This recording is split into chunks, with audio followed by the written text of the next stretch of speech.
As you can hear, the Google Home are way, well, I hope you can tell from this recording, way more bass.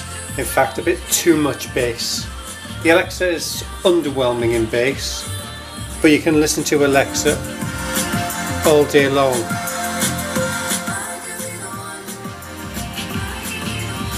But that much bass from the Google Home is not very enjoyable and will annoy the neighbours.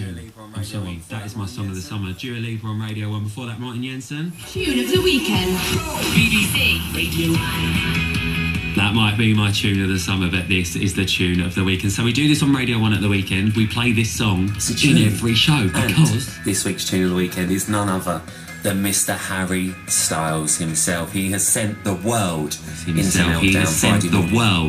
into Meltdown Friday morning when he was on Grimmy's Breakfast Show. He actually co-hosted the whole show as well.